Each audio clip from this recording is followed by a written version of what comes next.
Pemirsa, kasus dugaan korupsi kuota haji kembali menjadi sorotan. Komisi Pemberantasan Korupsi atau KPK memastikan bahwa aliran dana dari praktik tersebut berujung pada satu orang yang berperan sebagai pengumpul utama uang. Isi berita dalam keterangan resminya, KPK menyebut bahwa pola aliran uang terjadi secara bertingkat. Dimulai dari Biro Perjalanan Haji, kemudian masuk ke asosiasi, hingga akhirnya diteruskan ke oknum-oknum di Kementerian Agama. Dari level pelaksana, Direktorat Jenderal, sampai ke tingkat pejabat atas.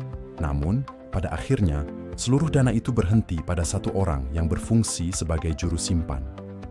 Meski demikian, KPK belum membuka identitas orang tersebut kepada publik.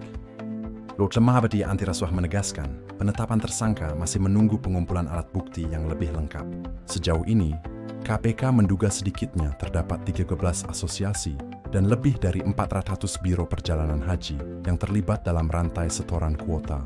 Dana yang terkumpul ditaksir telah menimbulkan kerugian negara dengan nilai awal lebih dari 1 triliun. Untuk memastikan jumlah sebenarnya, KPK menggandeng Badan Pemeriksa Keuangan. Pemanggilan pejabat dalam proses penyidikan, sejumlah pejabat Kementerian Agama telah dipanggil. Mantan Menteri Agama Yakut Cholil Qomas diperiksa 2 kali oleh KPK, masing-masing pada 7 Agustus dan 1 September 2025. Selain itu, beberapa pejabat eselon dan pihak Biro Perjalanan Haji juga telah dimintai keterangan. KPK menambahkan, telah dilakukan pencegahan ke luar negeri terhadap sejumlah orang yang diduga terkait dengan perkara ini. Latar belakang kasus-kasus dugaan korupsi ini bermula dari tambahan kuota haji yang diberikan pemerintah Arab Saudi, sekitar 20.000 orang. Sesuai regulasi, kuota tambahan seharusnya dibagi 92% untuk haji reguler dan 8% untuk haji khusus. Namun dalam praktiknya, pembagian itu diduga tidak sesuai aturan. Beberapa pihak justru menerapkan pola 50/50, sehingga menimbulkan potensi penyalahgunaan dan jual beli kuota. Kondisi inilah yang kemudian membuka peluang terjadinya pungutan liar dan setoran dari Biro Perjalanan Haji. Setoran tersebut digunakan sebagai syarat untuk mendapatkan jatah kuota tambahan.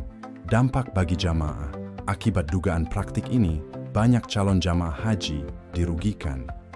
Biaya perjalanan menjadi lebih mahal, sementara fasilitas yang diterima tidak sebanding.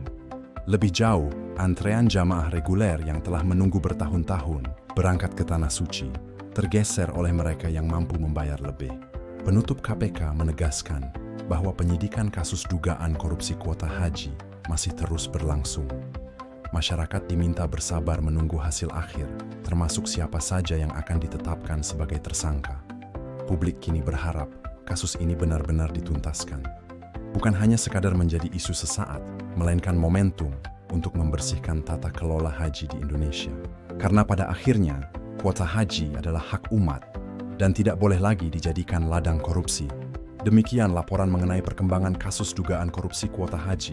Kami akan terus memantau dan menyajikan informasi terbaru untuk Anda.